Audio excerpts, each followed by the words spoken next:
Alright,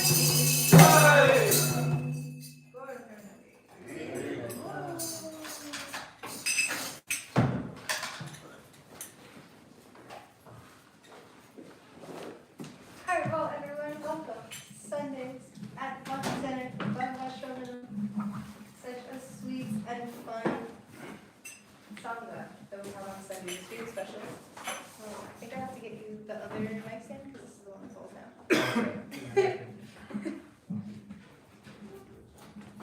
But while we're doing this, my name is Maya. Champak is not here today, so I am your adjunct host. This one doesn't stay up you? They're all really bad right now. Really? And I don't think the mic is even on right now.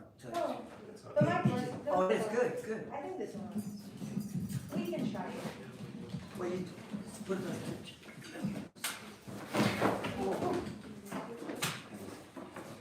That one doesn't stay. Well, just wait here, it's very close to him since there's tension on that. So you can have, okay? All right. Whatever works for me. Try that. Put this over here, let's wait. Does this one broke last night? While we're doing this, we are really blessed and excited to have Anupam here to give class today. There you go. I could say so many things about Anupam, but doing amazing things in him and his wife Monica, and among them is Soul Spot, doing amazing book distribution in Washington Square Park. When the weather's nice and warm out, follow them on Instagram. It's Instagram for Soul Spot.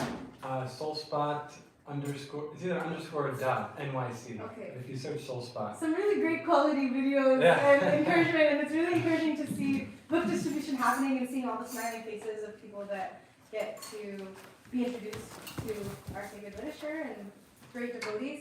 And then also on Friday nights at Serenity Retreats, you guys have been really orchestrating such beautiful, beautiful Friday night kirtans, really sweet sangha, really sweet devotees, really sweet space. And then also Tuesday night kirtans whenever you can sneak in. It's so nice. So we're very grateful that you're here today. Thank you. Just trying to stay out of trouble, really. I've noticed that in my Krishna consciousness. I just need some engagement. I need to be busy all the time. Maybe we could turn the gain down a little bit. The metaphor I think of is a shark. That shark, unless it continues swimming at all times, then it'll die. It needs to swim in order to get the oxygen into its gills. And so I think of myself in a similar way. As long as I keep moving in Krishna consciousness and always have something I'm moving towards, a new goal or better sadhana or whatever it is, then I feel I can survive.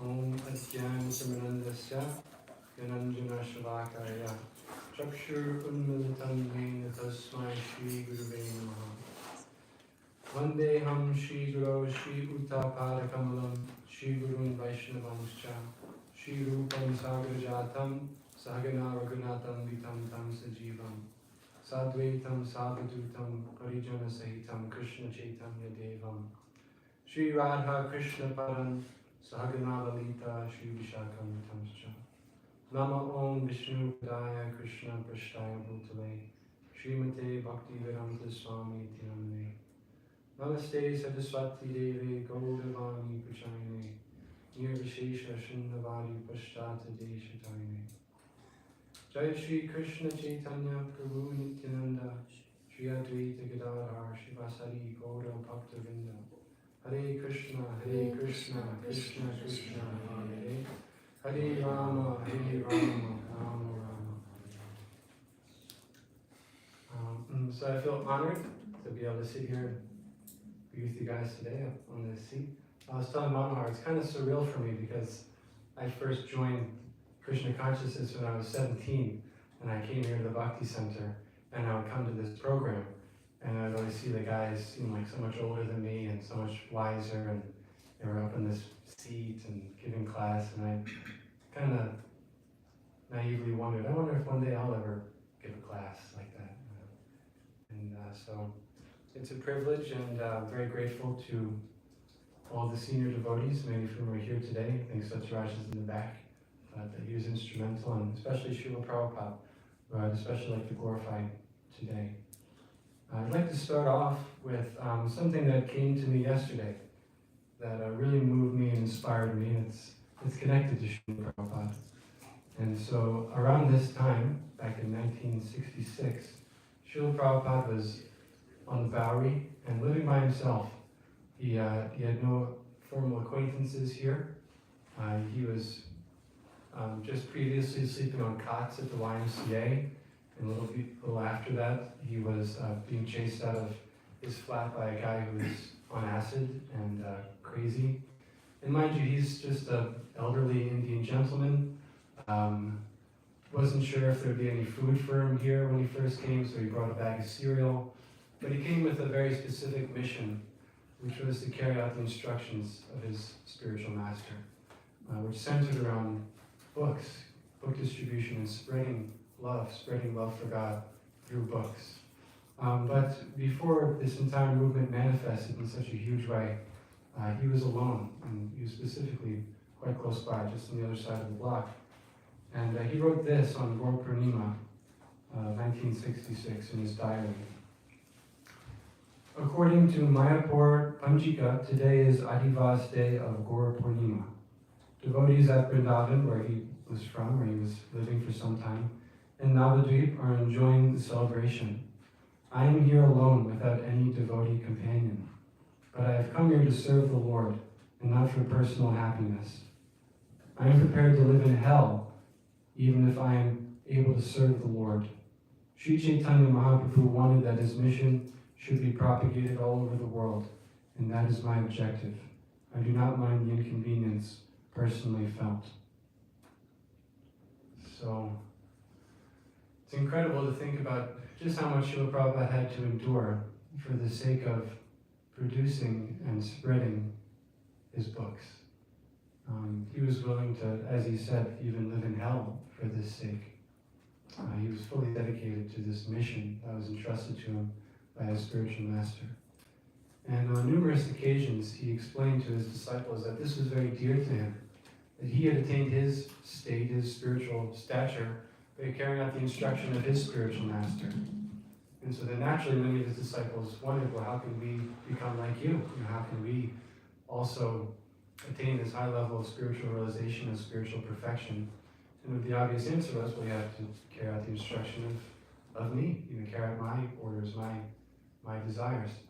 And on numerous occasions, Srila Prabhupada made it a point to say that book distribution was a key component of what his desire was, what he wanted his disciples to do in their time here. There was actually even one meeting he called in Los Angeles, in which all of the major kind of leaders of the movement had pretty much emerged to that point, many sannyasis and different temple presidents, leaders and so forth. He called a meeting for all of them and sat them down in Los Angeles and said, this is my desire. Please print in as many languages and distribute as many books as possible all around the world. So this was apparent to me and apparent to a lot of people who I looked up to. And one way or another, I wound up doing some book distribution myself. And I personally, of course, have been affected by the books. And perhaps the first way in which I was very deeply affected was when I was first coming to Krishna consciousness. I somehow or other wound up in India at the Govardhan Eco Village, and they gave me this Bhagavad Gita. I'd already read one Gita, but this was a very different one. I started reading it, and at first I was very against what the person was saying in it.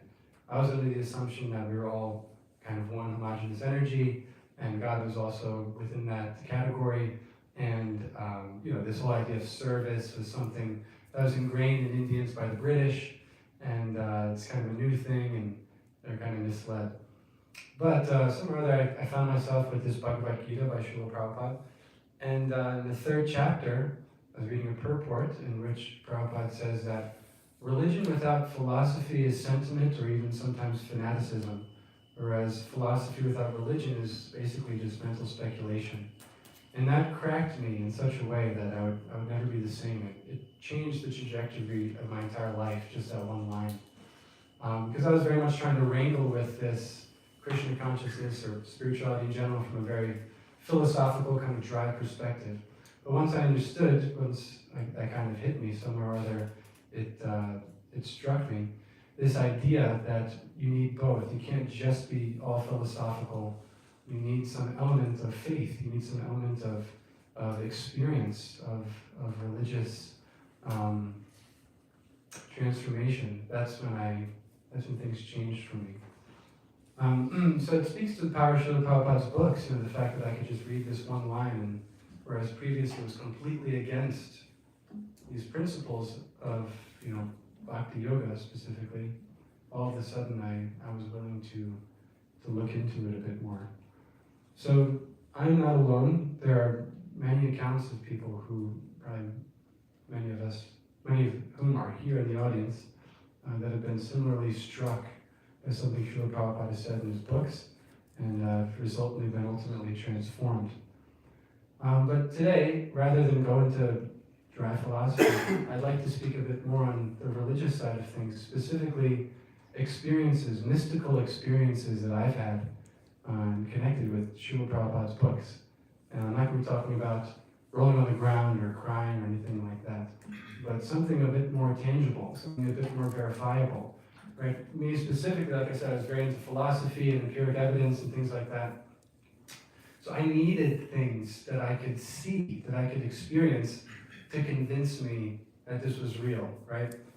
In 3rd grade, 4th grade, they start telling you that actually God didn't create the world, it was all evolution, we start from these single-cell organisms, and they explain it in such a way that makes sense, in such a way that, for the most part, of course there's a few holes, for the most part is verifiable, something you can study, something you can look into and find substance. And so I was deeply searching for that in spirituality.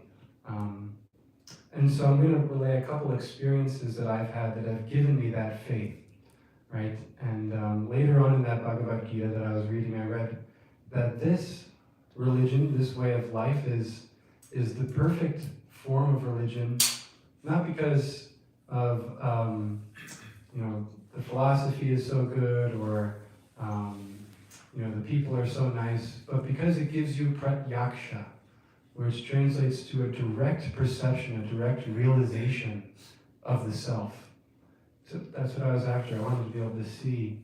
And so, through the via medium of Srila Prabhupada's books, and specifically distributing Prabhupada's books, trying to give them out as he had requested, I've come upon a few different instances of inexplicable beauty and undeniable evidence, at least from my perspective, about Krishna consciousness, about the fact that this is a real thing. So I'm going to relay 3 stories. We'll see if we have time for 4, but they're going to be in increasingly unbelievable fashion in terms of the way it all manifested. And so stay tuned. And feel free to stop me if you guys have any questions. If you don't believe me, then you can chime in and I'll explain it, and trust me, you'll be satisfied. So the first experience that I'd like to relay happened, I would say maybe about 4 years ago or so. Mani Mandri, my wife over there, and I were living in Yonkers, New York. And we just got connected with somebody who was a very wealthy kind of benefactor of Indradyumna Swami, and as such was putting on these different festivals, specifically in Texas, around Krishna consciousness, Gaur-Purnima, Krishna-based stuff. So Mani had already flown down to Texas, and then I was going to be flown down. I was working, and so I had to go a little bit later. So the day came for the flight. I was doing a lot of book distribution at the time, and something I still try to maintain to this day is always having a book on me, because you never know when you're going to meet somebody who's like, I'm into spirituality and I want to learn more about it, and a ripe fruit, as we say in the Krishna consciousness. You never know when Krishna's going to send you somebody like that. And if you have a book, then their entire lives could be transformed. You could give them that key to reality, the truth, and ultimate realization. So I was very kind of ardent about having a book on me on all times. But as often happens when one is going to the airport, I was running late. And my mom was set to pick me up and drive me to Newark. The time was upon us. I grabbed my stuff. I got into the elevator, and when I got to the elevator, I realized I don't have a book on me. And I remember like the doors had just closed. It was too late to press the button to keep them open, and the elevator started going down, and I just think, I can't go back and get a book. You know, it's just too late, and I don't want to miss the flight, and I was so stressed. You know how it gets, right? When you're trying to get to. And so, but I thought at the same time that Krishna's gonna get me. Watch, he's gonna stick me one for not going back and getting the book. And so lo and behold, I get to the airport, and I'm sitting waiting like a normal person. Here I am, about to board the flight. Get on the plane, and I initially was in one seat, but then the flight attendant asked me if I could move to a couple rows behind. I said, sure, I don't mind. So I get back to my seat, and I'm sitting, doing my thing, probably on my phone or something like that, waiting for the flight to take off. And you always wonder who's going to sit next to you, right? You never really are sure. You're hoping it's maybe somebody like this, not like that. This guy sits down next to me, kind of a bigger gentleman. I remember he had like a gray beard, probably like in his mid to late 60s.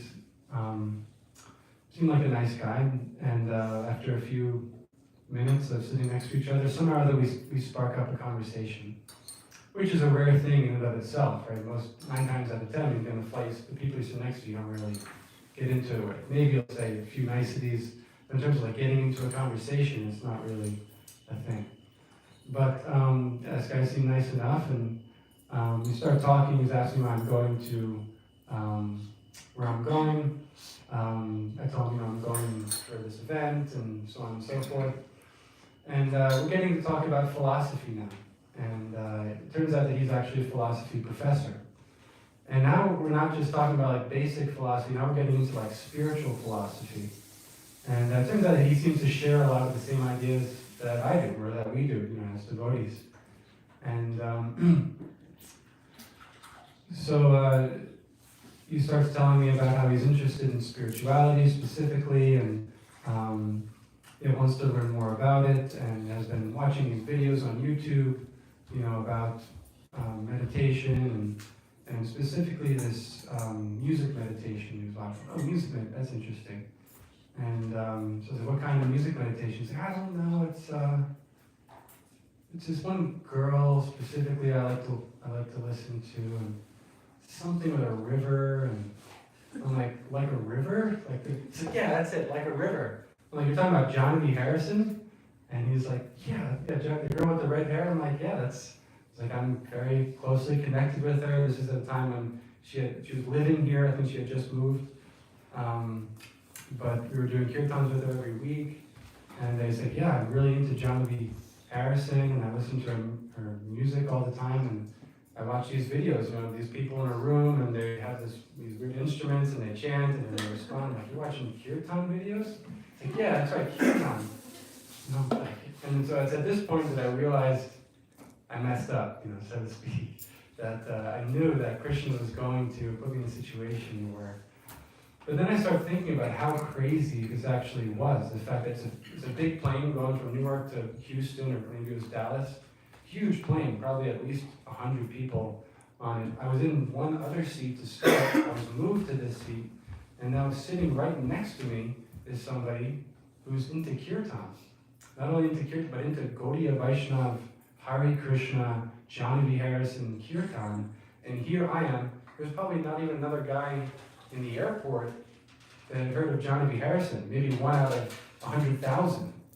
And here I am on the same flight with one, not only on the same flight sitting next to one, not only am I sitting next to him, but 1 out of 100 times that I actually started a conversation with, I'm starting to have a conversation with this, because theoretically we could have started talking, and then that's it. You just, hey, how's it going? Cool, what are you doing? And then go back to dinner. But we get all the way to the point, mind you, this is like halfway into the flight, now we've been talking for a while. We finally get to this kind of crescendo of, I'm into Hare Krishna, and of course I'm a practicing devotee. And so it was really mystical. And I remember he asked me, well, I really want to learn more about this, and can you write down a list of like all the books I should read? And I'm like, Krishna, you're really messing with me now. You know?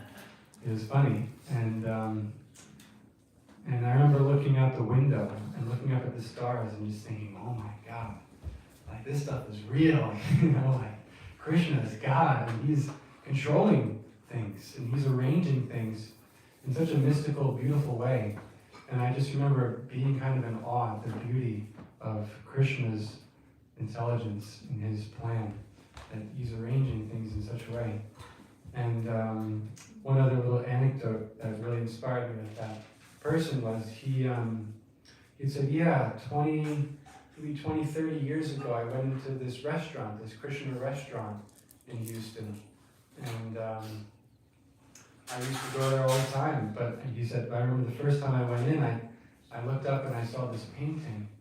And it was Krishna feeding a cat, interacting with a cat. The cat was like licking Krishna's hand or something like that.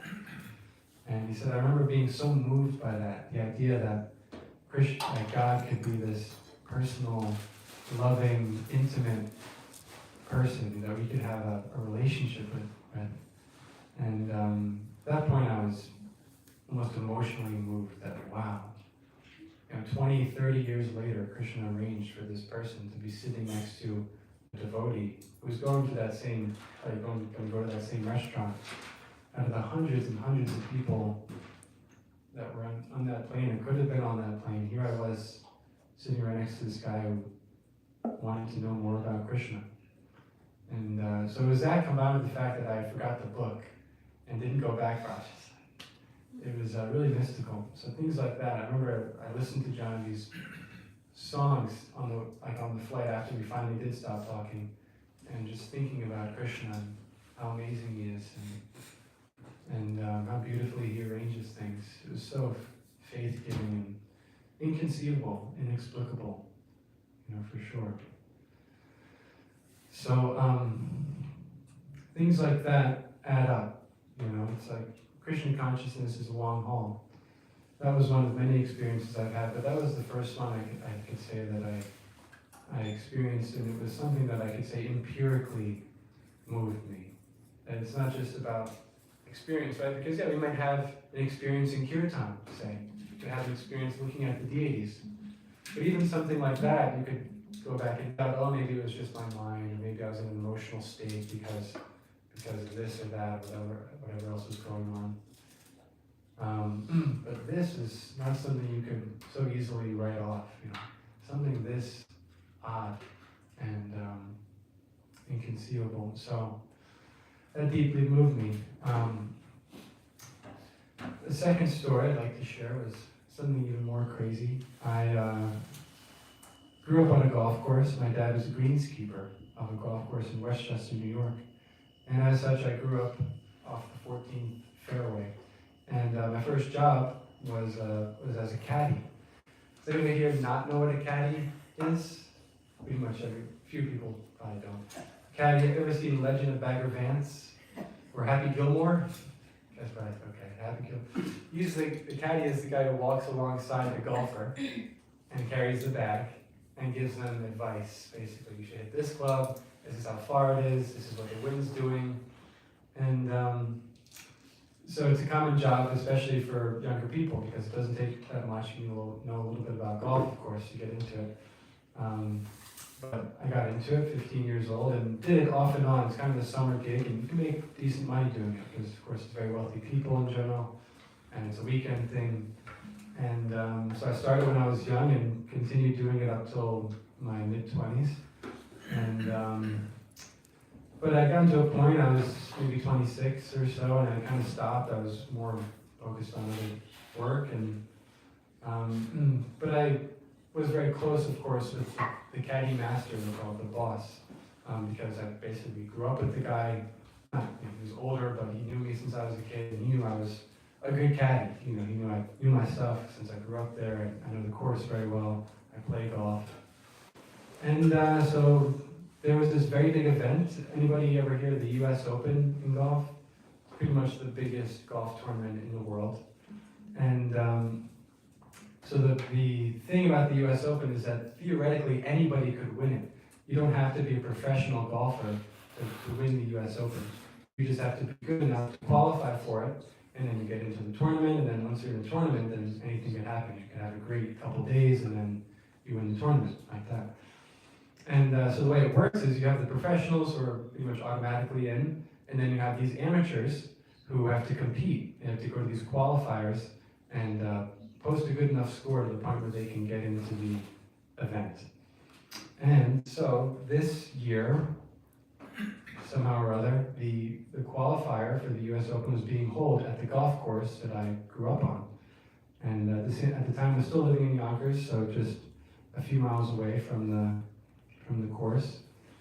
And it was a Saturday morning, maybe 7 a.m., and I get a call from the caddy master saying, hey, it's an emergency. One of the guys who's trying to qualify for the US Open doesn't have a caddy. I don't want to give him just anybody, is there a chance you could come? And first I'm like, nah, I have other things to do, but then I figure, okay, why not? I should probably go and make good money, and it's a cool experience because it's a big tournament, so you get to kind of see some good golf, and it's intense, so okay, I'll do it. So I roll up there, and I remember getting there, and the caddy master assistant said, oh, you're gonna like this guy. You're gonna like the guy that you're caddying for. He's like on your same vibe, he's like a chill guy. So I'm like, okay, cool. So get to meet him, definitely a nice guy. And the big thing about caddying too is conversation. So you're with this guy for 4 hours. A round of golf typically takes around 4 hours, and so you're walking with this guy next to him basically for 4. So you need to kind of strike up a conversation and keep the vibes chill, and hopefully help the guy relax. So we're talking, getting into it, talking about sports and just whatever, just kind of keeping the vibes right. And he's talking about what he does. So he works for a casino in Vegas, and he does sports betting odds. Like he's one of the guys who helps determine what the odds are when people bet on a sport.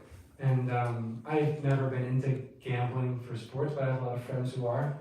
And I know a lot about sports because I grew up, as an American kid, And so we're talking about that, and I'm asking all these questions about how they're made, because it's an interesting thing. It's a multi-billion-dollar industry, sports betting. So I'm getting into it with him and going through the round, maybe 2 hours in, and so then he finally starts asking about me. He's like, so you know a lot about this sports betting and sports and stuff. Are you into that too? What do you do when you're not here, kind of thing? I said, no, I'm not really such like a gambling guy or a sports guy. I actually lived as a monk, for a few years, and that's kind of my base, that's kind of my roots. And so what I do for work, it's all kind of based around that. He's like, oh, you lived as a monk, like a spiritual kind of monk? And I'm like, yeah. He's like, wow, this is going to be a good round. Like, this is going to be fun. I'm like, okay, it's interesting. So now, all of a sudden, instead of talking about gambling, sports betting, we're talking about spiritual life, talking about transitory nature of material enjoyment and different spiritual philosophies, Buddhism, how we're more not just the body. And mind, this is like a dude, this is like a guy, like a basically a professional golfer, extremely, kind of like your prototypical sports guy kind of thing, but he's into this stuff. Okay, let's get into it. So we're talking, and like I said, I always try to keep a book on me, right? And so even when I was caddying, I would keep one in my pocket. Caddies, they wear this, it's called a bib, and you have these kind of pockets in the front, and you can put stuff in there, golf balls and tees and stuff like that. And so I would keep a book in there. And going through the round, now we're kind of 3/4 of the way there.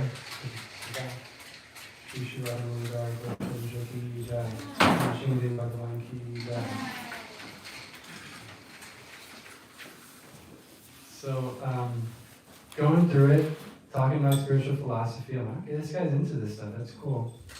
And like I said, got the book in my bib right here. And it is situated in such a way where it's turned around and right side up. And so if anyone's ever seen the back of a Beyond Birth and Death, you have Srila Prabhupada's picture right there in that spot. And so, but you can't see it, because it's kind of like buried down here. And but I'm going to take out something to give to him, and as I'm doing that, then the book comes up like this, and Srila Prabhupada's picture is right there. And so he sees Prabhupada's picture, and he goes, "Is that A.C. Bhaktivedanta Swami Prabhupada?" I'm like, "Yeah, it is." And he's like, "I've got 3 of his books in my truck right now. I'm trying to learn more about him." And I'm like, "What?" Again, in terms of odds, there are hundreds of people trying to qualify for this thing. There's hundreds of people in this field. It was this course, and then it was also a course called Brayburn, which is right next door to our course. And the field is spread out between those 2, hundreds of people. And what had happened with this guy, to backtrack, was he was like the only guy there who didn't realize that you needed a caddy. Everybody else knew that, they got the memo basically that you needed to bring your own caddy, and either that or have one assigned to you by the course, and then, go like that. But he thought he could just take his own bag. He was literally maybe the only guy out of hundreds that was a situation for. And it just so happened that there wasn't any extra caddies who were available there at the course, so the caddy master had to call me in. And again, so in terms of odds, it's not really conceivable. It's like the snow falling and like a snowman manifesting with like the eyes, and the carrot comes out of nowhere and hits him in the middle of the face. And so now we're not only talking about spiritual philosophy, now we're talking about Krishna consciousness. He's like, "Yeah, I got these books." I'm like, "How'd you get these?" He's like, "I got them from a thrift store. I was driving, from here to there. I went to a thrift store and I was just looking around and I saw these books and I picked one up, started reading it, and I liked it so much that I bought all the books of that guy that were there." And he's like, "Now I'm on this quest, right? I need to learn more about this Swami, Bhaktivedanta Swami, and he's like, "I'm really into this stuff." And I'm like, "Okay, let's get into it then." And so we keep talking now. I'm telling about my story, how I came to Krishna consciousness, and kind of getting into questions he had around the philosophy, and then the thunder alarm goes off, which means you have to go inside. It's a rule that whenever there's lightning in the area, then you have to stop golfing and go inside. Otherwise, if you're holding a metal rod basically in a thunderstorm, then it doesn't usually end well. And so now it turns out there's like multiple thunderstorms in the area. So for 3 hours, we're now just sitting together and talking about Krishna consciousness philosophy. And so the round ends, and I was like, "Let me give you something," and I got him like a journey home. I was like, I gave him journey home, and we stayed in contact. He lived in Las Vegas, and there were some devotees there in Vegas, so I connected him with them. And to this day, he's still attending programs at that Las Vegas. He hasn't, taken the next step of initiation yet, but he's very well connected. And so again, just something inconceivable, something that completely blew me away, and something that I could empirically verify in terms of Krishna's hand, being involved in the world, and especially in his devotees' lives. So for the grand finale, we have a very interesting story, which kind of hits close to home, but we'll get there. So, COVID time happening. Mani, Manjari, and I were going out a lot right before COVID, doing book distribution in Washington Square Park. But of course, COVID was crazy, and we thought probably best if we don't go out and interact with a bunch of people in close quarters, or at least do so in a safe way. But that was starting to get old. We'd been inside for a long time, and at the time we were just doing mainly mail-in book distributions. We would call people from our past, pitch them Prabhupada's books, and then send them books, things like that. But we were kind of starting to get that itch. We'd like to go outside, do some books again. Spring was rolling around, and we figured it was probably a safe way to do it. But a few years prior, there was a boy, and he was interested in spirituality. He was a freshman in college at the time, and he was into crystals, and general kind of spiritual philosophy, stuff like that. But he got a book from somebody in the subway, and there was a Science of Self-Realization. He started reading it, was into it, thought this is valid stuff, but ultimately put it down and continued on with his quest. Then Johnny Harrison came out with her album with Willow Smith, and he heard it, and he said that when he heard Janavi's music, he realized that Krishna was the form of the divine that he wanted to worship. He was so moved by it. And so he's thinking Krishna is good, and I want to learn more about Krishna, and let me think, oh yeah, I had that book that one time, that book about Krishna, and he finds the book, he starts reading it, and now this is COVID time, and he's thinking, this is really good stuff, and I need to learn more about this, and he's reading, getting really into it, and he's reading a lot about association. You need to find good spiritually minded friends, and crew. You need a spiritual master. It's a big thing. And so this is around the time me and my manager are kind of itching to go out. Spring had rolled around. And then one fateful night, he sends up a prayer to Krishna. And he says, Krishna, please send me a spiritual teacher or a spiritual friend. And the very next day was the first day that me and Mani Manjari decided, let's go back out to Washington Square Park. And mind you, nobody is in Washington Square Park at this point. This is so it was COVID happened in March 2020, and this was spring 2020, so pretty much in the throes of it. But we just figured we'll put on a mask, and we'll put on gloves, and we'll use some chalk and do some social distance thing, and because people were in need. I could tell from my phone calls and distributing books that way that people were in dire need, of something like this. And so I figured, let's get on the front lines then and try to make a difference for people.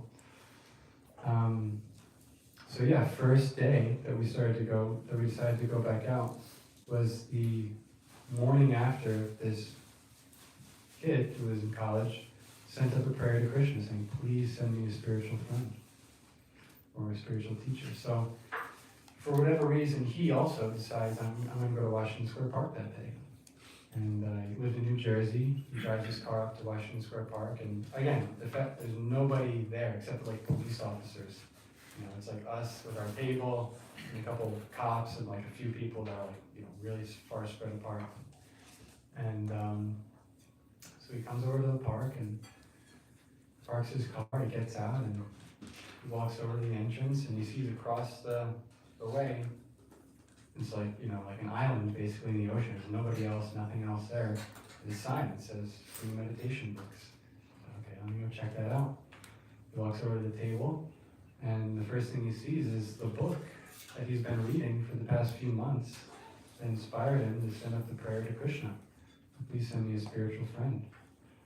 And so we're talking, and he realizes that, and he says, wait, is this Krishna? Is this about Krishna stuff? And I'm like, yeah, is that okay? And he said, yeah, so I'm looking to learn more about Krishna consciousness.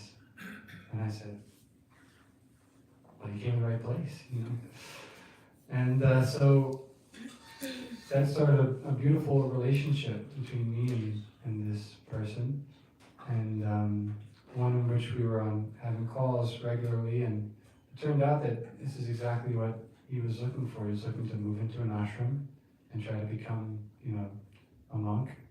And very well educated kid, dropped out of Fordham, to become a devotee, basically.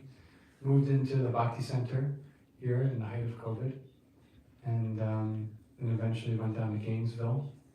And this is some of you may know Bhakta Evan. Anybody know? Oh, no, I know Bhakta Evan. Few people, yeah. Very sweet soul, very well educated, very intelligent boy. And now he's initiated into Gaudiya Vaishnava lineage. And so in terms of like odds, I tried to kind of sort it out, that way. And that there's certain things that you can explain. There's certain things that you just have to realize that Krishna is God and He's in control. The odds that He would send up a prayer in the height of COVID where nobody's out, and the next day would be the day that Krishna sent him somebody. It was exactly what he was looking for. Had the book that he was reading that inspired the prayer. It just can't really explain that, aside from Krishna being real. So it's a beautiful thing, this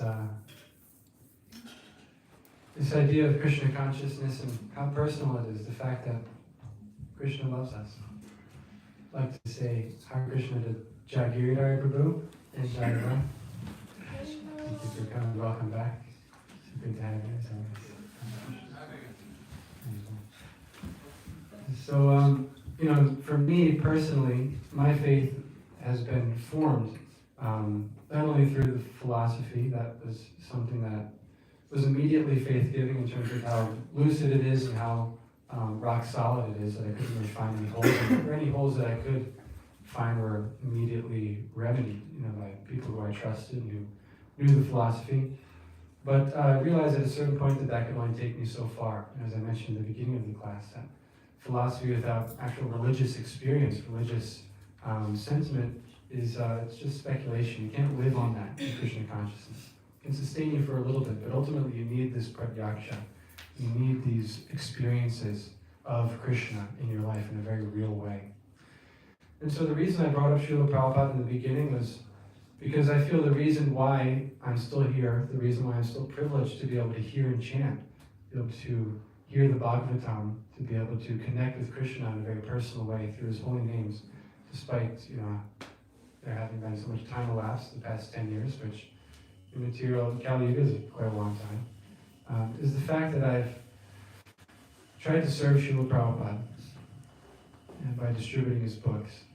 And as long as I've done that, I felt very cared for in Krishna consciousness, very fortified, very loved, and Krishna has made sure, Srila Prabhupada has made sure that I will be taken forward, no matter what else happens or what other insecurities or weaknesses may pop up in the course of Anartha-nivritti.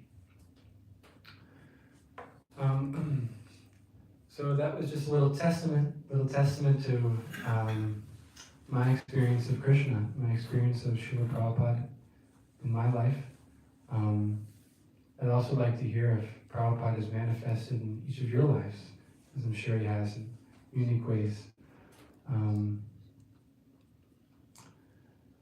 But before that, I'll just say one last closing remark. So I was at Radhakund a few months ago during Kartik, and was kind of baffled at how high of a place it is, Radhakund. It's this place in which liquid prema, the highest love for Krishna, as it's exhibited by Srimati Radharani, has been condensed into one particular small area. And you can feel that energy when you enter it, if you're perceptive. You can feel that there's a different, that the place is governed by a different kind of energy. And so I felt that in a certain way. Upon entering it, I was a little overwhelmed by that, by the fact that, wow, this is it, this is the pinnacle, right? Rupa Goswami mentions in the Upadeshamrita that of all the holy places, this is the highest. And I was feeling a little bit insecure, a little bit as though I didn't belong there. But then I had a thought that for the past 8 or 10 years, one of the main small books I've been distributing is the Upadeshamrita by Rupa Goswami.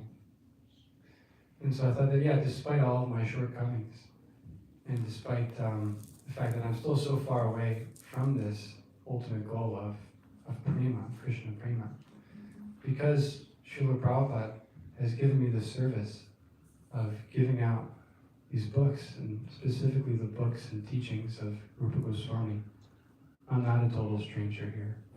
Prabhupada has given me an in. He himself is taking me by the secret and dragging me forward into places like this, where otherwise I would have no connection whatsoever. And so there's no understating the value of Srila Prabhupada's presence in our lives. He is who we're with.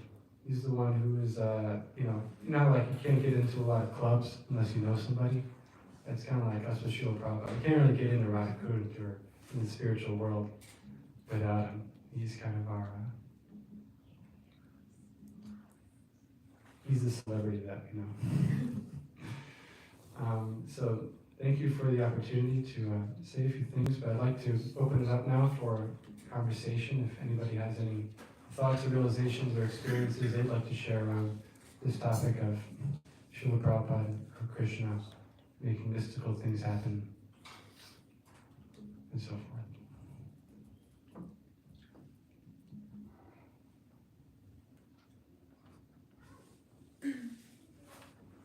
I could say something. I really appreciate you sharing all these moments of Krishna magic. I love hearing other people's stories because it inspires my faith.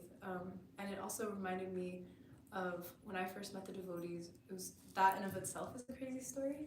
But I went to the Govardhan Eco Village, and that's where I met the devotees. And then when I came back, sitting on my nightstand waiting for me was the Signs of Self-Realization.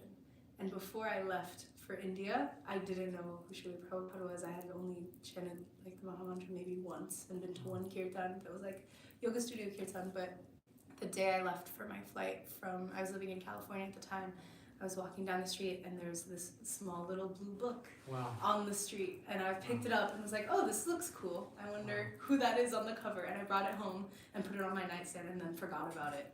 And then after meeting the devotees, having really deep realizations of like, this is what I'm meant to be doing, like I'm really grateful for this association, I want to go further, but then coming back to California and being like, I have no one, I don't know what's going on, to be greeted by that book and Srila Prabhupada was like so magic. Beautiful. So yeah, thanks for reminding me. You're his daughter, he was just there to receive you once you got home. So beautiful, yeah. Reminds me of a story, so when I lived at the Bhakti Center, every day I would walk from here to Union Square, which is where the Harinam always used to be. It used to only be in Union Square. There was one time I was walking down 3rd Street. I'd go down 3rd Street, get on the 4th Avenue, and then walk up to 14th. So I was going down 3rd Street, and there was this guy sitting on the stoop, and I would distribute books on the way. And I never really approached people who were sitting down because I figured, like, I don't want to, like, make them feel that they're cornered, you know, or it seemed like a nice guy. I was like, all right, I'll just, whatever. So then I was like, hey, books on yoga, meditate. And of course I was dressed, garb, Krishna garb, shaved head. And he immediately stopped me and he said, I met your guru, Srila Prabhupada. I think it was out front of a department store on this avenue right here. And as he's explaining it, he starts crying. And he's a well-to-do guy, not like a, not a crazy person. He starts crying. He said, when I was speaking to him, I could feel that he was not from here, that he came from a higher place with a mission of love to transform the world. And he's tearing up. And so he's still so affected by Prabhupada. And but the fact is that Prabhupada is still here through his books. He's still giving people these experiences through his books. Prabhupada said himself he's going to live on through his books. And so he's even personally taking care of some of us like that, making us feel home and welcome, but to speak of guiding us in our Krishna conscious journey. So I'm very grateful to him. Yes, ooh. I have one question. Thank you for such uplifting and faith-giving stories. My question is, how can we, as we continue on our bhakti path, maintain or even increase our appreciation for these wonderful arrangements that we can experience, and if we become aware of, we may even see every day. For example, just last night, there was something really mystical that happened, but I've gotten so almost habituated to genuinely mystical things happening, and I was telling Gordon John the other day, I was like, if we already looked at this is actually completely amazing. And it's just amazing, this continues to happen, but now I just get it's Krishna will do things.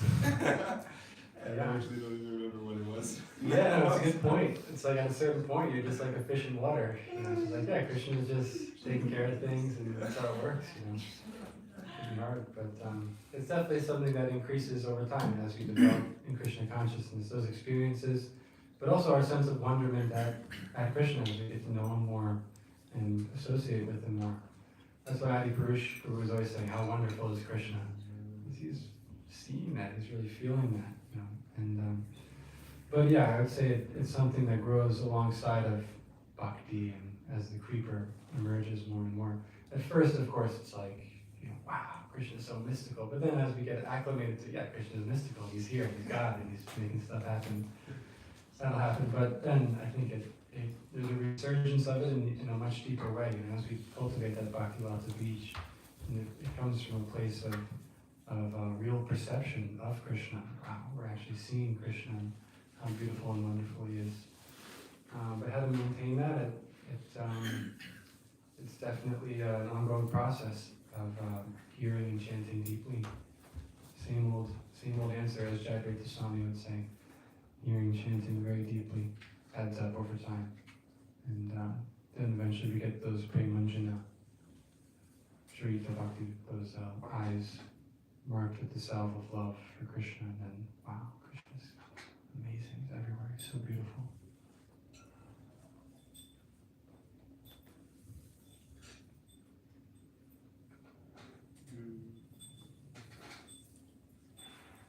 What's one practical tip for cultivating that? Maybe some sadhana or some deep space or space? Yeah. I could just repeat what my spiritual master has said. He's someone I look up to as someone who's developed that. There's actually one time we were going around in a circle working on his books. We had these meetings on Zoom, and there was an icebreaker one time where someone asked, what would the story of your life be called? What would the title of that book be?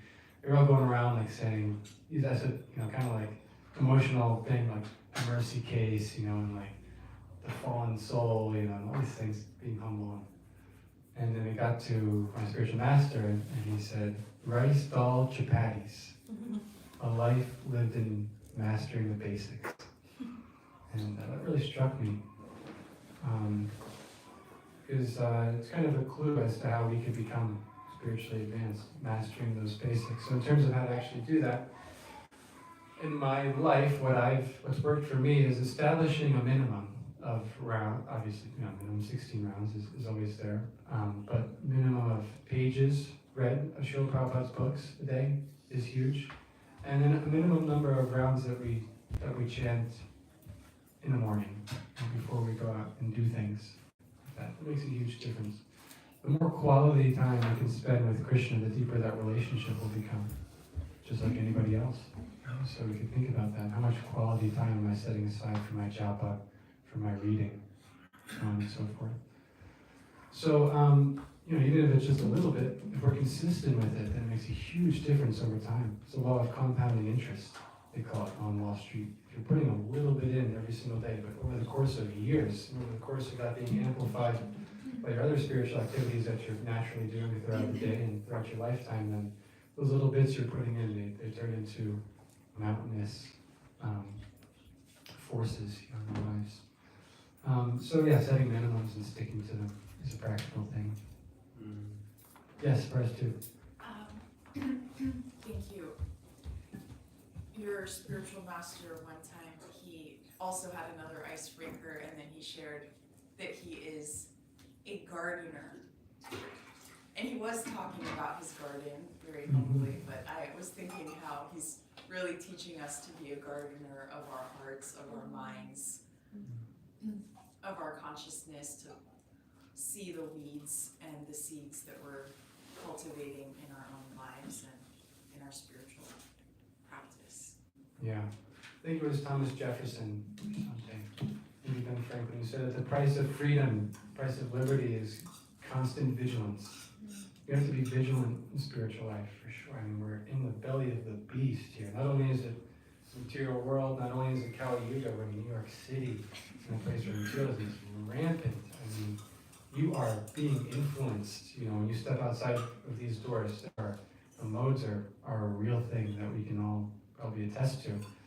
And so it requires that vigilance. You have to be honest, and see, what am I doing that could be improved? What am I doing that's taking away from my spiritual life?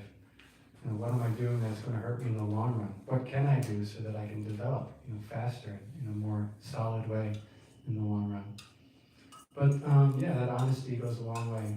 If we could think about what could happen over time if we were honest with ourselves and we dedicate a good time every day to chanting really good japa. Where would we be in 10 years? Where would we be in 20 years? Where would we be in 30, 40 years? What would Krishna be able to do with us if we're fully surrendered? Look what Prabhupada did. Look what our spiritual masters are all doing now. So it adds up. Yes? I'll share one more memory. So I was taking many yoga classes in New York City at different studios. This is maybe 15, 20 years ago. And one day I was looking at this big map, a giant map of all the yoga systems. It was a tree. It was showing like all the different branches and lineages, and I was looking at this tree and I was like, what is the essence of all of this? And I really was like, this is too much. Like, too much to look at. It's great, but like, what's the real key? And then one day in a yoga class, as I was about to leave, I started to hear mridangas and drums, and the street was really loud, and I was like, what is this? And I had no idea what it was. But somehow someone pulled me into this parade.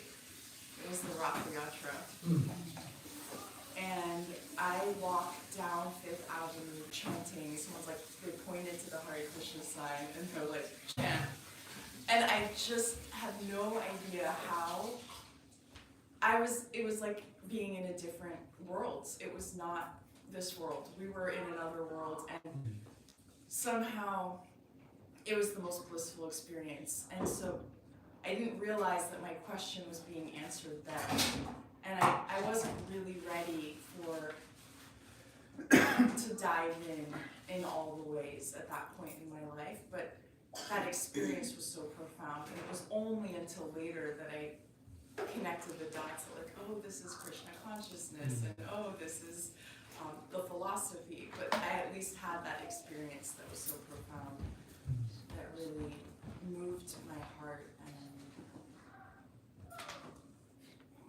was the answer to that question that I had asked. What is the essence of all of these teachings?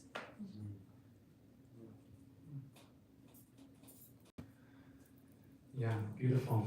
Thank you. Krishna is God. Krishna is a person. He's watching us. He's looking over us. He's looking over everybody. And he's seeing, how can I bring this person back? Prabhupada says in the first canto, he's actually in anxiety. Thinking, how can I get my children back home again? So to the extent that we're trying to relieve Lord Chaitanya and Krishna's anxiety, to that extent, we'll experience them in our lives. Let's give them some quality time, hearing and chanting, and live on the front lines and experience Krishna magic every day. Srila Prabhupada ki jai! Anupam ki jai!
Oh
Rajagachaya Stoda Shubda Shri Shimai Divine Grace AC Bhaktivedanta Swami Srila Prabhupada Ki Jai. Jai Vishnu Pad Paramahamsa Pray Rajagachaya Stoda Shubda Shri Shimai Divine Grace Srila Bhakti Siddhanta Saraswati Goswami Maharaj Ki Jai. Ananda Koti Vaishnava Vrinda Ki Jai. Acharya Srila Haridas Thakur Ki Prem Singh Ho Shri Krishna Chaitanya Prabhu Nityananda Advaita Gadadhar Shivasari Gauda Bhakta Vrinda Ki Jai. Shri Shri Radha Krishna Go Gopinath Shamakun Radhakun Giri Govardhan Ki Lakshmani Vrindavan Dham Ki Mayapur Navadvip Dham Ki Jagannath Puri Dham Ki Gangamayi Ki Munamayi Ki Bhakti Devi Ki Tulsi Devi Ki All glory to the Son of the Lord. All glory to the Son of the Lord. All glory to the Son of the Lord. All glory to the Lotus feet of Shri Guru and Shri Govinda.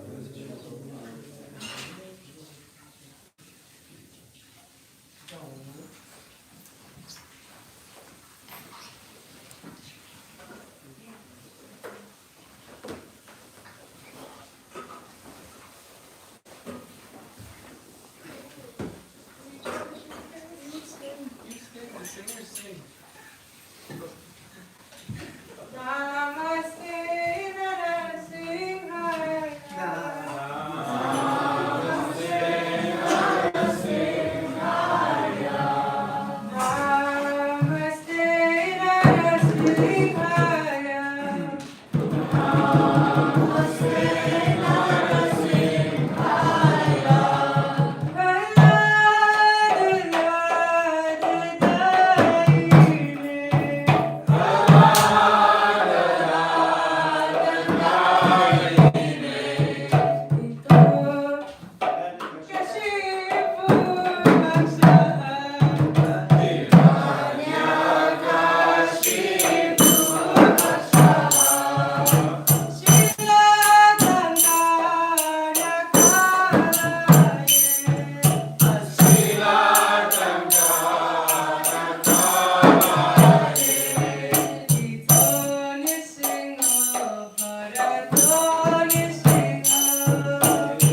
Can we get a big hard ball for Anupam Kabul?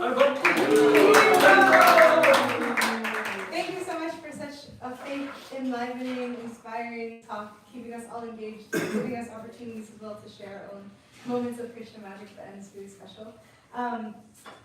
We of course have some Shiv's Prashadam in the back, and also as a special treat today we have sort of like a Maha deity shop in the back.